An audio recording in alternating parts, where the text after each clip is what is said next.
여러분, 이 김영란법이라는 걸 아실 거예요. 정작 그 법에 이름이 올라가신 그분은 이제 당신의 이름이 이렇게 사용되는 걸 기뻐하지 않으신답니다. 학교에 있는 제 방에 가보면 이 꽃이 하나 달려 있는데 종이로 만든 꽃입니다. 카네이션인데요. 종이꽃이에요. 왜 종이꽃인가? 학생들이 졸업하면서 사은회 때 꽃을 갖고 왔는데 종이꽃을 갖고 왔더라고요. 종이꽃을. 이게 국민학생, 초등학생도 아니고 대학교 졸업하는데 이제 종이꽃을 갖고 온 거예요. 그래서 야, 이게 어떻게 된 일이냐 그랬더니 선생님, 김영란법 때문입니다. 그래서 이제 마르지 않아서 좋더라고요.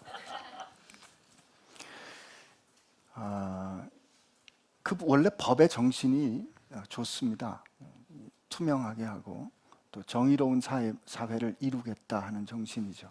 그러나 그런 정의로운 그 주장 때문에 사실은 우리 삶에 있었던 아주 작지만 지극히 아름다운, 작지만 정말 감동적인 사건들이 무시되는 게 참 뭐랄까요? 너무 섭섭해요. 너무 섭섭해요. 병원에 퇴원하면서 감사하다고 떡을 해오잖아요. 옛날 같았으면 잘 나눠 먹고 그만인데 요즘은 그거 돌려줘야 됩니다. 그 주인이 요즘 그래서 고마운 분들이 그냥 무슨 폭탄 던지듯이 확 던져놓고 도망가잖아요. 그러면 원무과에서 기어코 찾아내서 돌려줘야 돼요. 근데 저하고 친한 선생님이 하루는 오셔가지고 자기는 그렇게 못하겠대요. 80 다 되신 할머니가 자기한테 올 때마다 한 20년 넘게 오시는데 집에서 지은 감자 몇 알, 오늘은 자기 먹으라고 빵 2개쯤 이렇게 봉지에 싸갖고 오는데 할머니 김영란법 때문에 못 받아요. 자긴 못한다는 겁니다. 제가 이렇게 말했으니 이거 큰일 났어요, 그 선생님은. 근데 그렇게 해서 나를 따져도 좋다 이거예요.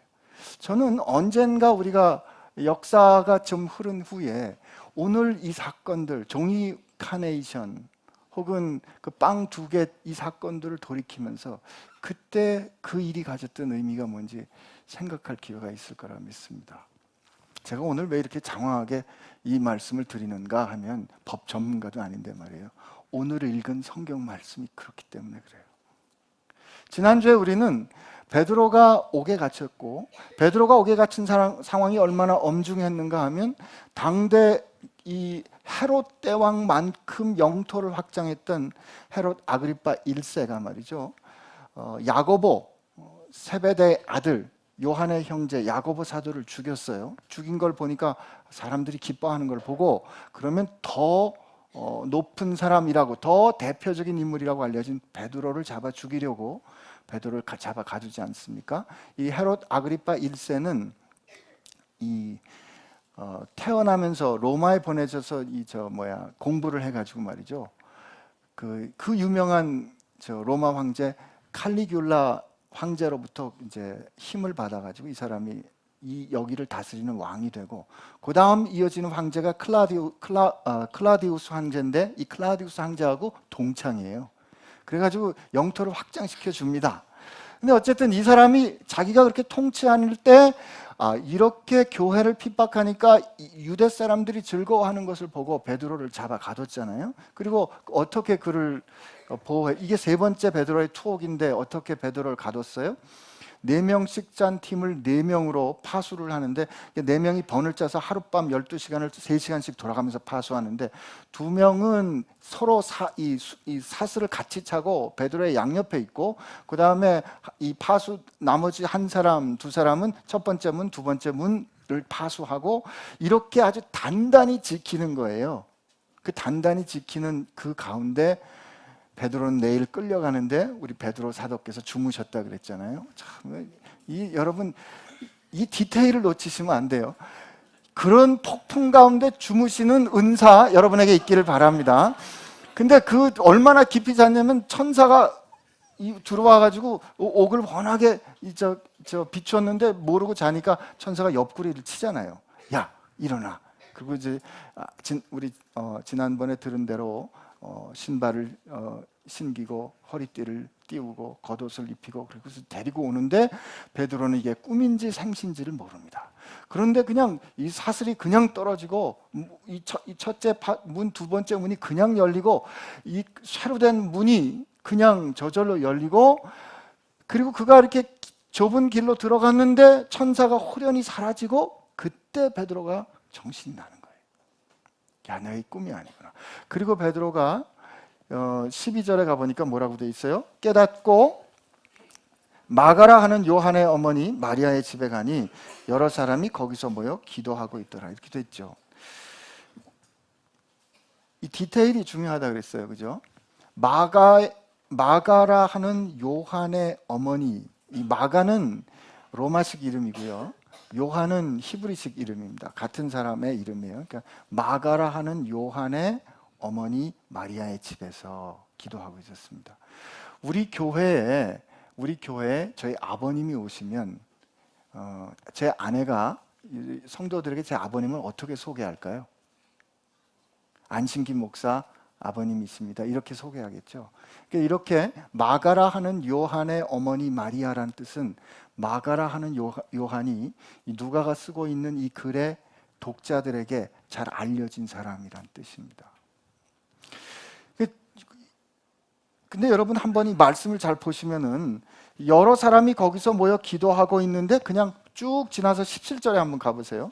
17절에 베드로가 그들에게 손짓하여 조용하게 하고 주께서 자기를 이끌어 옥에서 나오게 하던 일을 말하고 또 야고보와 형제들의 이 일을 전하라고 떠나 다른 곳에 가니라. 이래도 아무 이 사건을 요약하는데 문제가 없습니다. 베드로는 지금 기적적으로 구출을 당했고 구출을 받았고 당한 거 맞아요. 수동태로. 베드로가 한 거 하나도 없어요. 그저 따라갔을 뿐이에요. 베드로는 구원을 받았고 그가 자기가 돌보던 공동체에 돌아가서 어떻게 하나님이 자기를 구원했는지를 전하고 그리고 이제 자기가 그렇게 옥에서 나온 걸 알았으니 이제 사람들의 대대적인 수색이 있을 거 아니에요. 그러니까 야고보와 다른 형제들에게 이 말을 전하라 하고 베드로는 사라집니다. 베드로가 얼마나 여기 마지막에 다른 곳으로 잘 갔냐면 이 뒤로 베드로의 이름이 안 나타나요. 확실하게 숨은 거예요. 안 나타납니다. 물론 이 하나님의 뜻이지만 이게 말씀을 계속 이어가면서 우리 관찰할 거는 마가라 하는 요한의 어머니 마리아의 집이잖아요. 그러니까 유대 사람들의 습관으로 생각할 때 집을 여자의 이름으로 말하는 걸 보면 남편이 죽은 과부인 거로 생각이 돼요. 그러니까 이제 과부의 집에 모인 겁니다. 근데 그 집에 여러 사람들이 모인 거 보니까 그 집이 꽤 컸던 것 같아요. 나중에 보면 우리 13절에 보니까 베드로가 대문을 두드렸다 했는데 이 대문이 아우터 게이트거든요. 그러니까 안에 문이 있고 상당한 거리가 있고 지나서 바깥에 담이 있고 문이 있는 상당히 큰 규모의 저택인 거예요.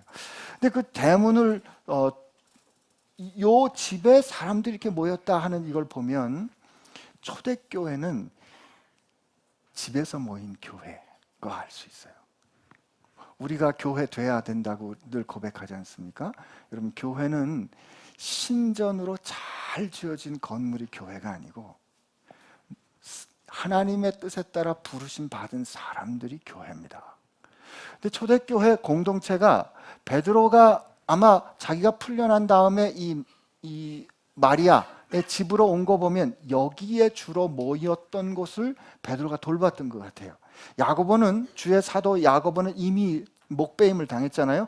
근데 나중에 16절에 보니까 야고보와 그 형제들에게 전하라 한 그 야고보는 예수님의 동생입니다. 예수님의 동생 야고보가 다른 곳에서 공동체를 이루고 있었던 거예요. 그러니까 예루살렘 교회 공동체는 하나의 커다란 교회지만 그 공동체는 각각 흩어져 있던 겁니다.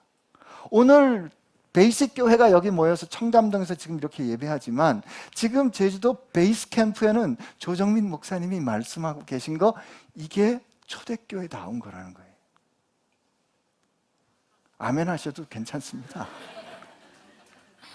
근데 여기 13절부터 16절까지 말씀이 빠져도 되는 말씀인데 이게 왜 들어갔을까 말이에요. 성경이 얼마나 이 귀한 하나님의 말씀인데 이게 왜 들어갔을까? 한번 읽어보면서 우리 이 말씀을 나눠봅시다. 베드로가 대문을 두드린데 로데라 하는 여자아이가 영접하러 나왔습니다. 이 여자아이라고 되어 있지만 이 여자아이는 같은 단어가 사도행전 16장에 보면 여종이에요. 여종. 그러니까 그 slave girl입니다. 노예인 거죠. 근데 로데라는 그 이름을 얘기를 해줘요. 로데는 우리로 그냥 느낌으로, 이게 닉네임이기 때문에 느낌으로 말하면 이게 꽃순이에요. 로즈, 장미라는 뜻이거든요. 로즈버시 이런 뜻이기 때문에 이 꽃순이라는 이름을 가진, 옛날에 우리 저 종들은 뭐 향단이 뭐 곱단이 이러지 않았습니까? 그 로데라는 아이가 베드로를 영접하러 나온 거예요. 근데 이제 처음에 이제 문을 두드리니까 누군지 모르고 이제 바깥에 문으로 나온 거죠. 이 안에서는 지금 사람들이 열심히 기도하고 있어요. 근데 나와서 보니까 누군가 얘기를 하는데 보니까 야, 이 베드로의 음성인 거예요. 그래서 그 다음에 기뻐하며, 14절에 보니까 베드로의 음성인 줄 알고 기뻐하며 이렇게 되어 있지만 원문의 뜻은 overjoyed예요. 너무 기뻐가지고, 기뻐서 그냥 정신을 못 차리고 베드로 선생님 어서 들어오세요 하고 문을 열어줘야 되는데 그냥 놔두고 들어갑니다. 문을 미처 열지 못하고 달려 들어가 말하기때 베드로가 대문 밖에 서 있어요 라고 얘기하는 거예요. 여러분, 기가 막히지 않습니까? 아니, 병사 둘이 옆에 같이 사슬을 매어 있고, 그리고 첫 번째 문, 두 번째 옥문이 있고, 그 다음에 철문으로 가린 그 문은 베드로가 거리낌 없이 축축축축 지나왔는데요. 계집, 꽃순이가 열어줘야 되는 그 문은 열리지 않아가지고 거기서 기다리고 있어요, 지금. 근데 들어가서 베드로가 대문 밖에 섰더라 하니 그들이 말하되, 야, 너 정신 나갔구나. 이게 You've lost your mind. You are out of mind. 너 지금 너 정신이 있어 없어? 지금 베드로 선생님, 베드로 사도는 지금 옥중에 있어. 너 지금 정신이 있어 없어? 너 미쳤구나. 이런 뜻이에요. 그랬는데 이때 여기 우리말에는 여자아이는 이렇게 돼 있지만 그 원문엔 그녀는 계속 주장하는 거예요. 아니에요, 내 말이 맞아요, 진짜 서 있어요. 그랬더니 그래, 네가 베드로의 천사를 봤구나. 이 베드로의 천사를 봤구나. 이들의 이런 판단은 무슨 뜻이냐면 베드로가 벌써 죽었고 그를 지키는 천사가, 베드로가 죽었지만 우리를 안타깝게 생각해서 그 천사를 보냈는데 네가 그 천사를 들었나? 그 천사와 만났나? 이런 판단을 하는 거예요. 참, 사람들 그냥 좀 나가보면 되지, 그걸 여기서 이러고 있어요. 그랬는데 베드로가 문 두드리기를 그치지 아니하니까 그들이 문을 열어 베드로 보고 깜짝 놀랐다는 거예요. 여러분, 지금 이 얘기가 말이죠, 하나님의 구원의 역사를 풀어가는데 무슨 도움이 돼요? 아니, 베드로가 하나님의 은혜로 구원함을 입었고 그가 그 소식을 전하고 베드로는 사라졌다. 그 뒤로 이제 바울과 바나바, 이제 바울로 중심이 옮겨지는 이 사건에서 이 증언이 무슨 의미를 갖냐고요. 사실 이 증언은 빠져도 되는 증언입니다. 그런데 왜 이 증언이 이게 중요하지 않은 그 로데라는 아이가 가서 겪었던 그 일 말이에요. 그 일이 왜 여기에 들어갔을까? 그건 뭘 나타내요? 중요하지 않은데 굉장히 상세하거든요. 중요하지 않은데 굉장히 디테일하거든요. 왜 그럴까요? 이게 일어난 일이기 때문에 그렇습니다. 여러분, 이 증언은 예수님의 부활의 증언하고도 비슷하게 겹치는 걸 볼 수 있어요. 그죠? 예수님께서 부활하신 거를 증언하는 거를 복음서에서 증언하는데, 예수님께서 부활하신 걸 누가 제일 처음 봤다고요? 막달라 마리아, 그잖아요. 근데 그 막달라 마리아는 어떤 여자라고요? 전에 7 귀신 들려가지고 정신없는 여자인데 예수님께서 고쳐주신 여자예요.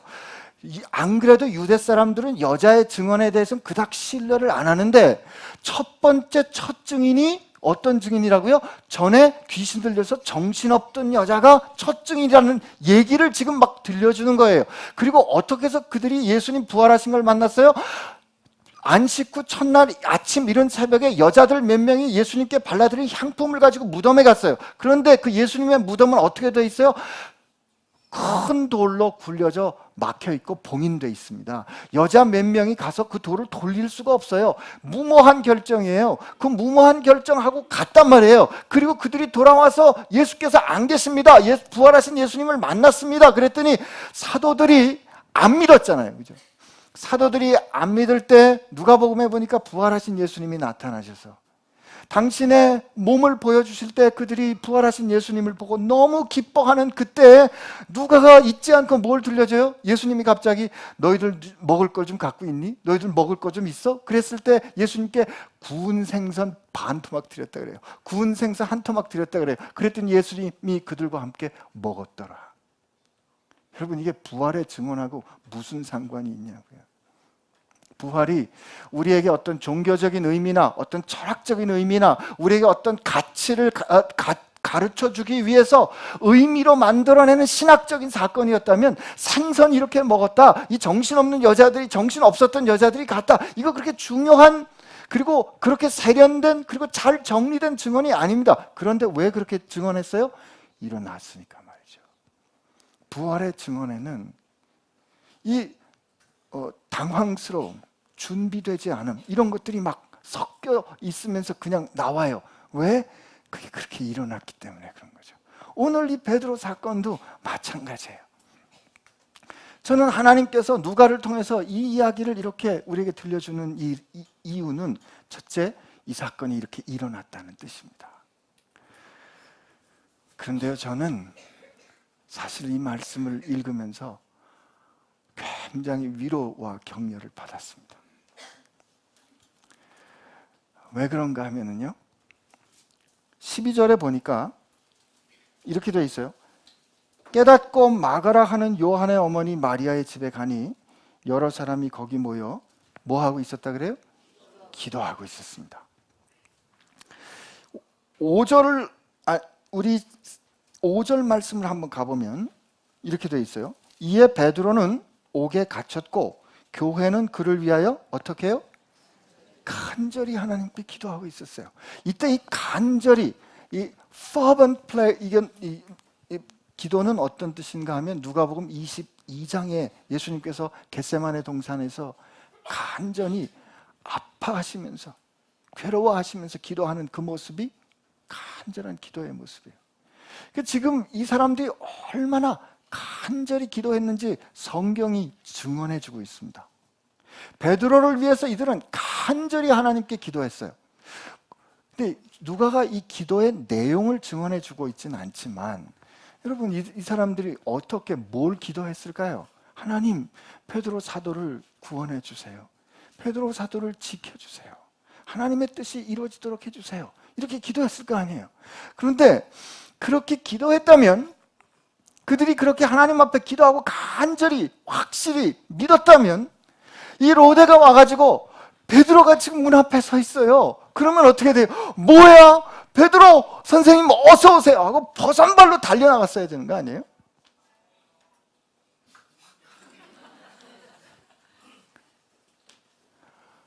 뭐야?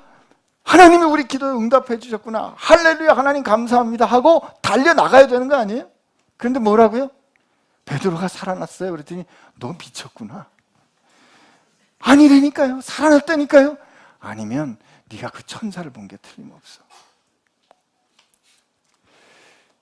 여러분, 근데 그들의 이런 태도를 놓고 누가를 통해서 하나님 말씀해 주시는데 그들이 간절히 열심히 기도했다, 평가해 주신 거예요. 벌써 센스가 빠른 분들은, 눈치가 빠른 분들은 감을 잡기 시작했을 거예요. 우리는 이 증언을 통해서 어떤 격려를 받는가, 어떤 위로를 받는가? 초대교회의 위대한 신앙의 선배들은 그리 위대한 영웅들이 아니었다는 거죠. 그들이 간절히 기도했어요. 하나님 앞에 뜨겁게 기도했어요. 그러나 그들이 하나님 앞에 그렇게 뜨겁게 기도했음에도 불구하고 야고보 사도가 죽었단 말이에요. 하나님 구원해 주세요라고 간절히 기도했음에도 불구하고 그들이 생각할 때 베드로는 도저히 살아날 수 있는 상황이 아니에요. 하나님을 믿고 하나님께 구원을 기도하는 것도 현실이지만 그들은 동시에 야고보 사도가 무참히 죽어야 하는 현실을 자기의 현실로 경험했거든요. 하나님 앞에 기도했지만 안 될 것 같은 것도 현실인 거예요. 하나님께 믿습니다 하고 구원에 기도했지만 안 믿어진다 이 말이에요. 여러분, 우리가 기도할 때 하나님 고쳐주세요, 하나님 이 문제 해결해 주세요 라고 기도하지만 돌아서면 불안하잖아요. 하나님 앞에 간절히 기도했는데 그 간절히 기도할 때 간절히 기도했음에도 불구하고 여전히 마음 한구석에 불안하잖아요. 그 여전히 한구석에 마음이 불안한 그걸 누군가에게 얘기해 놓으면, 그렇게 의심이 들면 너 아직 믿음이 부족하구나, 너 아직 신앙이 그거밖에 안 되구나 하는 그런 평가를 받을까 봐, 그런 평가가 두려워서 차마 말 못하는 적 여러분 없으셨어요? 목사로 환자를 위해서 기도할 때 제일 힘든 게 언제냐면, 이분이 그냥 판단으로 볼 때는 딱 돌아가실 환자예요. 근데 하나님 앞에 기도할 때 하나님 낫게 해주세요 라고 기도할 때 하나님께서 고쳐주실 수도 있는 거 알지만 내 현실을 보면 이게 이분이 딱 돌아가실 것 같은 그런 불안, 의심이 드는 이런 상태가 여러분과 제가 아니냐 이거예요. 그런데 성경은 이 초대교회 성도들의 반응을 통해서 말이죠, 그들이 그렇게 열심히 기도했음에도 불구하고 하나님께서 기도에 응답하셔가지고 베드로를 기도한 대로 구원해 주신 것을 믿지 못하는 그들의 모습을 우리에게 정직하게 보여주시면서, 하나님이 그들을 향해서, 이런 그들을 향해서 의심이 있기 때문에 믿음이 부족한 사람들, 의심했기 때문에 하나님 앞에 확실한 믿음을 갖지 못한 사람들 이라고 꾸짖지 아니하시고 그들이 간절히 기도했다라고 품어주시는 것을 우리에게 가르쳐 주신단 말이죠. 전 그래서 이 말씀, 요 이야기를 넣어주신 하나님이 너무 감사해요. 너무 감사해요. 너무 위로가 돼요. 역시 여기 우리 중에 혹시 그런 생각, 마음에 드는 의심 때문에 혹시 어려워하는 분들 계시다면 오늘 하나님이 여러분의 기도를 듣고 계심을 기억하시고 깨닫게 되시고 하나님 앞에 나가게 되시길 바랍니다. 기도는 말이죠, 의심과 함께 하나님 앞에 나가는 거예요. 진짜라니까요. 제 간증 한번 해야 되겠는데요. 제가 2000년에 우즈베키스탄 갔다가 그냥 확 뒤집어졌어요. 여름에 그냥 한번 단기 선교 갔다가 그냥 인생이 확 뒤집어져가지고 그냥 선교 가겠다 결정을 했어요. 근데 제가 아무리 생각해도, 아무리 여러 번 생각하고 기도해도 학교는 저를 보내주지 않을 것 같은 거예요.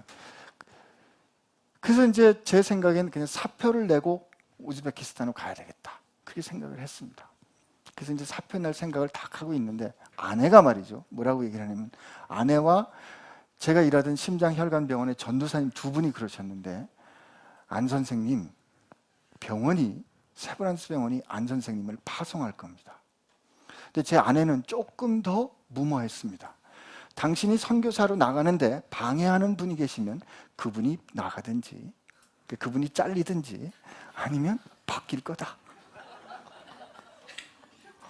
제가 그래서 뭐라고 그랬냐면, 너는, 그럴 때 이제 좀 제가 6개월밖에 안 빠르지만 좀 남편의 권위를 대가지고, 너는 세브란스 병원을 모른다, 여기가 무늬만 기독교 병원이지 이렇게 해준 적이 없어.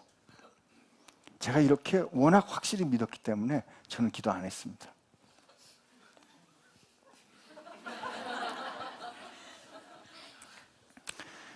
아내는, 그 전도사님은 기도했어요. 몰라서 기도했던 것 같아요. 난 병원을 너무 잘한 거죠. 근데 이게 차이가 뭐냐면, 같은 마음이었다고 저는 생각해요. 저는 뭘 변하지 않을 거로 여겼냐면, 병원은 바뀌지 않는다를 상수로 놓은 거예요. 이건 안 바뀐다. 그러니까 내가 하나님의 뜻에 순종하기 위해서 나는 여기를 떠난다는 거였어요.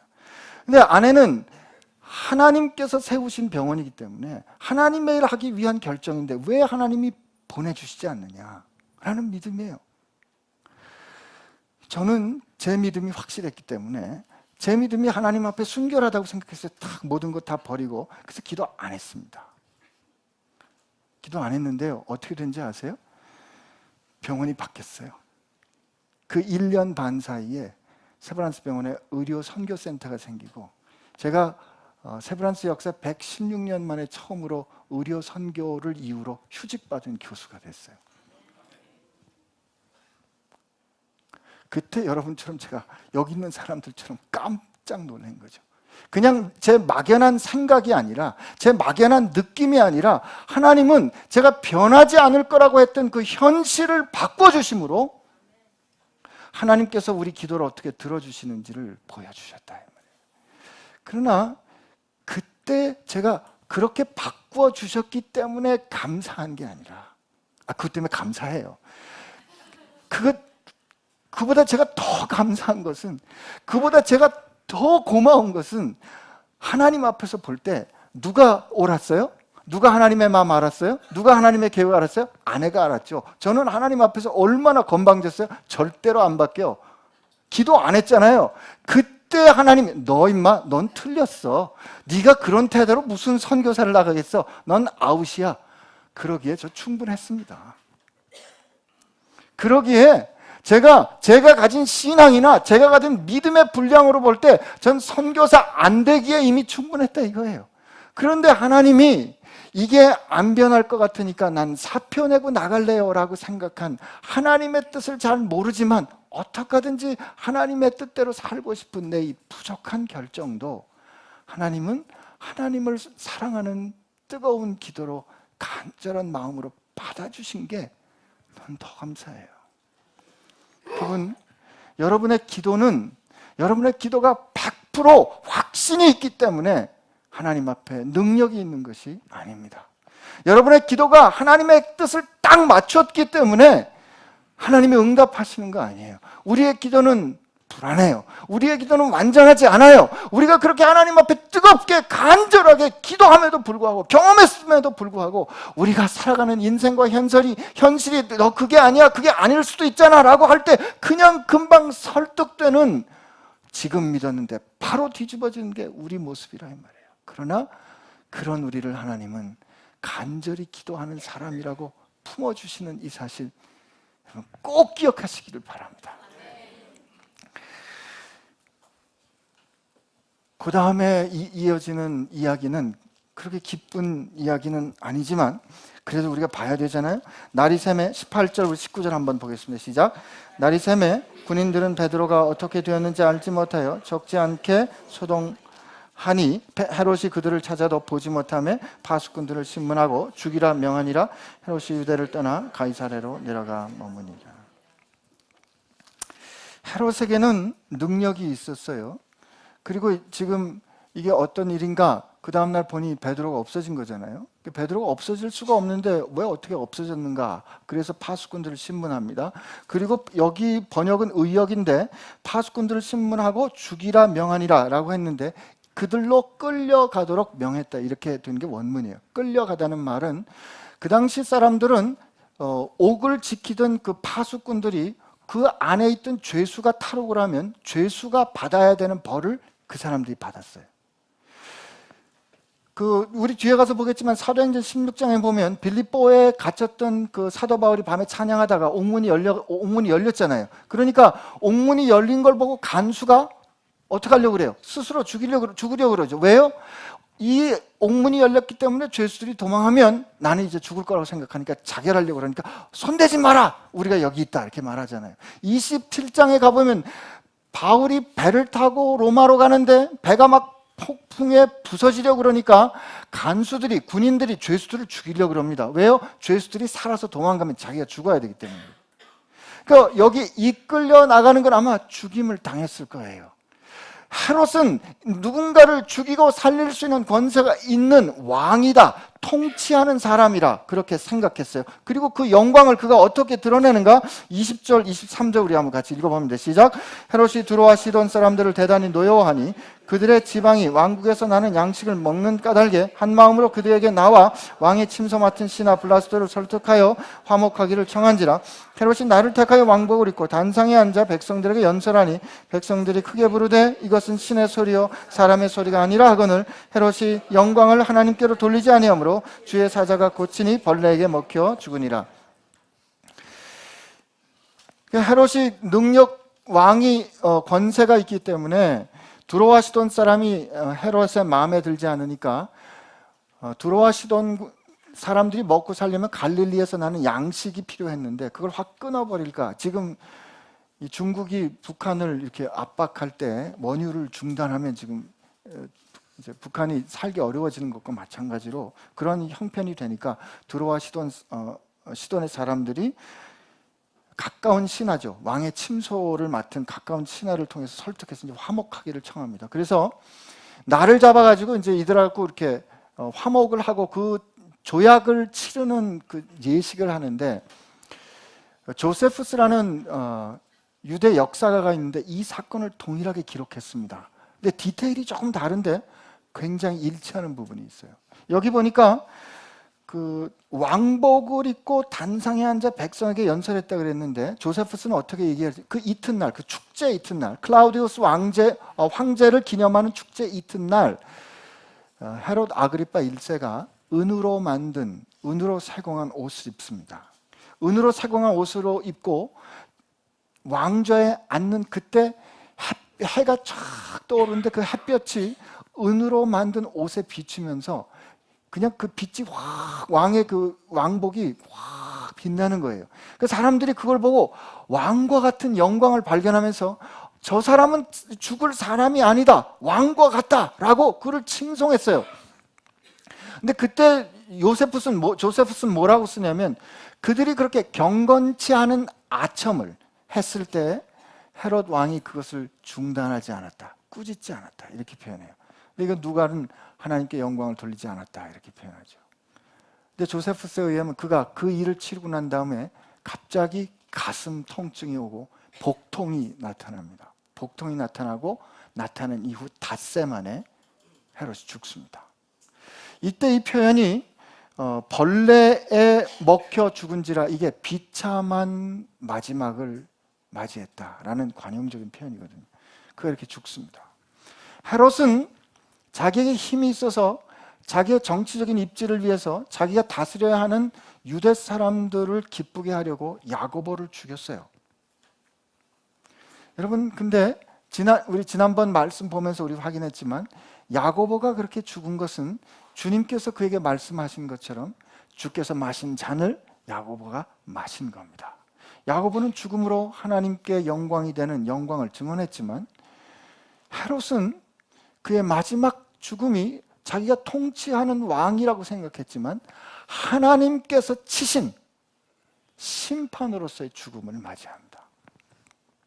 헤롯의 이 비참한 죽음은 우리 인생이 어떤 죽음을 어떻게 죽을 것인가가 중요한 것을 가르쳐줘요. 야고보는 그는 목베임을 당하여 죽었지만 오늘 그가 그렇게 소원했던 대로 주님 곁에 앉아 있을 겁니다. 헤롯은 그가 그렇게 이 세상을 통치하는 것 같았지만 하나님께 심판으로서의 죽음을 당했습니다. 성도들 된 우리들이 하나님 앞에 기도합니다. 기도할 때 우리는 어떤 응답을 하나님께 기대하는가? 마지막 24절, 25절을 읽으면서 오늘 그 질문에 대한 답과 함께 말씀을 정리하겠습니다. 하나님의 말씀은 흥왕하여 더하더라. 바나바와 바울이 부조하는 일을 마치고 마가라 하는 요한을 데리고 예루살렘에 돌아오니라. 하나님의 말씀은 흥왕하여 더하니라. 이거는 누가가 사도행전을 쭉 써가는데 일종의 마침표와 같아요. 중요한 장면이 넘어갈 때마다 이 언급이 나옵니다. 우리 6장 7절에 한번 가볼까요? 사도행전 6장 7절에 한번 같이 읽어봅니다. 시작. 하나님의 말씀이 점점 왕성하여 예루살렘에 있는 제자의 수가 더 심히 많아지고 허다한 제사장의 무리도 이 도에 복종하니라. 5장, 6장을 지나면서 하나님께서 아나니아와 삽비라의 문제를 다루시고, 그리고 교회 안에 음식 때문에 헬라파 과부들이 무시당하는 교회 내부의 갈등을 하나님이 다스린 이후에 하나님의 말씀이 왕성해서 예루살렘에 풍성해졌습니다. 그 다음에 우리 9장 한번 가봅시다. 9장 31절에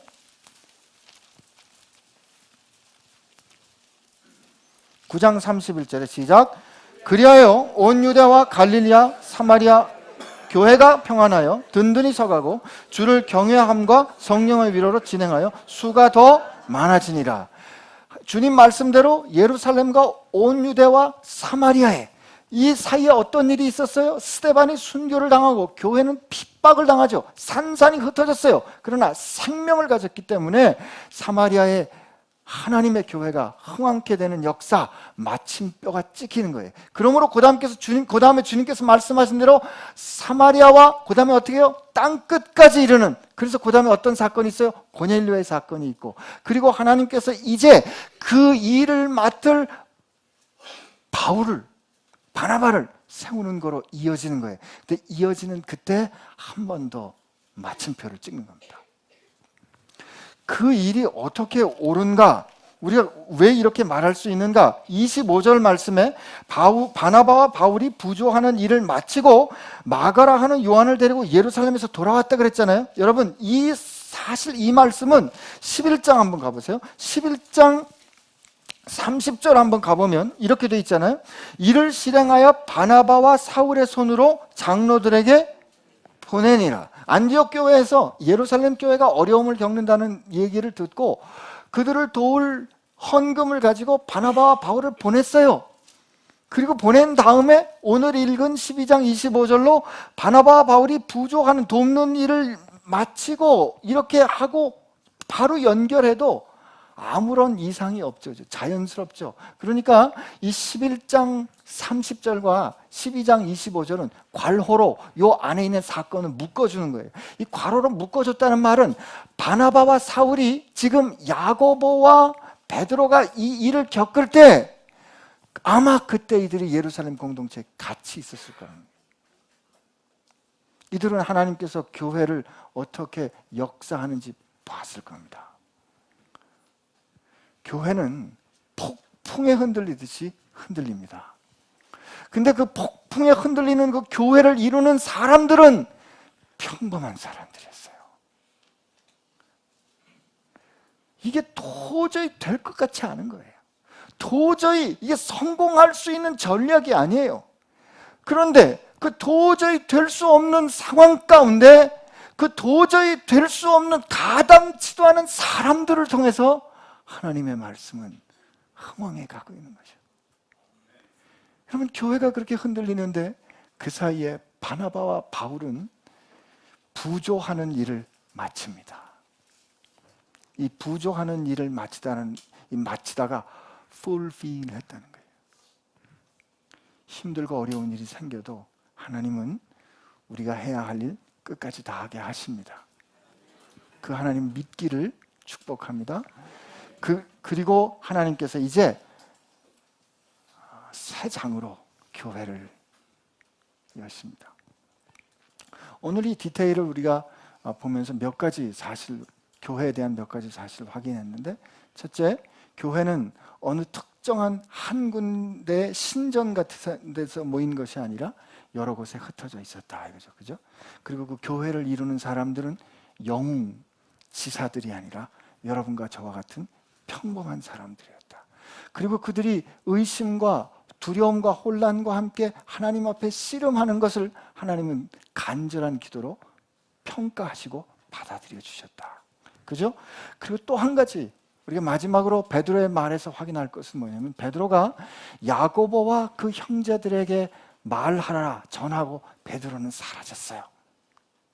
이때 이 야고보는 누구예요? 예수님의 형제인 야고보인데, 사도행전 15장에 가보면 이 야고보가 예루살렘 교회의 리더로서 역할을 합니다. 하나님은 때에 따라 새로운 사람들을 세우십니다. 하나님이 세우실 때 그때 그 세우시는 사람과 함께 연합해서 여러분 함께 일하면 됩니다. 우리는 예상하지 못하는, 우리는 예측하지 못하는 어려운 일들이 일어날 거예요. 그러나 오늘 바나바와 바울이 자기에게 맡겨진 일을 그 사이에서 다 한 것처럼 하나님은 오늘 평범한 여러분들을 통해서 하나님께서 주신 그 일을 다 행하실 줄로 믿습니다. 우리 원하는 거 하나님께서 들어주신 게 기도 응답이 아니라 야고보처럼 죽는 사람도 있을 거예요. 베드로처럼 구원받는 사람도 있을 거예요. 생각지 않은 일을 겪는 사람들도 있을 거예요. 그러나 그 모두를 합하여 하나님의 말씀이 흥왕케 되는 것, 이게 우리가 마침내 기뻐해야 될 하나님의 기도 응답인 줄로 믿습니다. 우리 같이 기도합시다.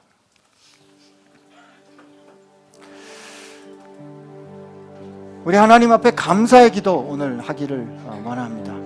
하나님은 우리가 어떻게 연약한지 아십니다. 우리 마음 가운데 어떤 의심이 있는지도 아십니다. 그러나 그 모든 것 하나님 다 들으시고 아시는 하나님께서 우리를 향하여 그래 참 네가 열심히 기도했구나, 네 믿음이 참 좋다 라고 용납해 주시고 우리의 부족한 기도를 들어 하나님의 완벽한 역사를 보여주십니다. 그 하나님께 여러분 감사하지 않으시겠습니까? 하나님 내 기도를 들어주신 하나님 감사합니다. 이렇게 하나님 앞에 감사의 기도하겠습니다. 하나님 감사합니다. 오늘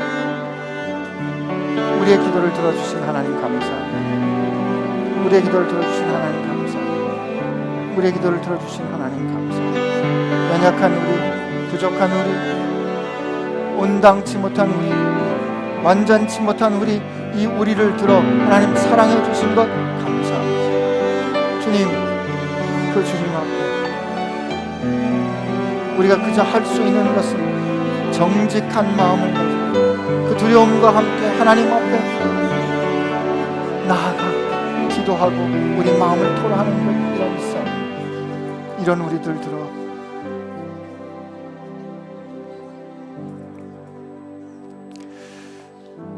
하나님, 우리는 하나님의 일 하려면 뭔가 특별해야 한다 생각합니다.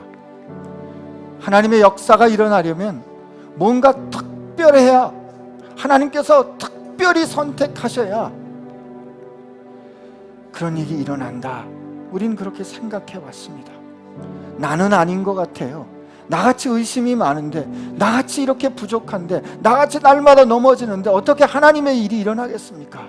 그러나 하나님, 이런 의심 많은 나, 이런 연약한 나를 위하여 주님께서 생명을 주신 것과 같은 특별한 은혜가 어디 있겠습니까? 하나님, 오늘 이 연약한 사람들을 들어 하나님께서 역사하신 것이 초대교회의 역사라면 그 역사하신 하나님이 오늘 나를 통하여, 우리를 통하여 역사하실 줄로 믿습니다. 그 하나님을 믿고 오늘 우리의 의심조차 하나님 앞에 정직하게 가지고 나아가 기도하오니 주여 우리의 기도를 들으시고 완벽하신 하나님의 뜻에 따라 응답하여 주옵시고, 기도하는 우리들로 그 하나님의 완벽하신 응답 앞에 깜짝 놀라 하나님을 찬양하게 될 줄로 믿습니다.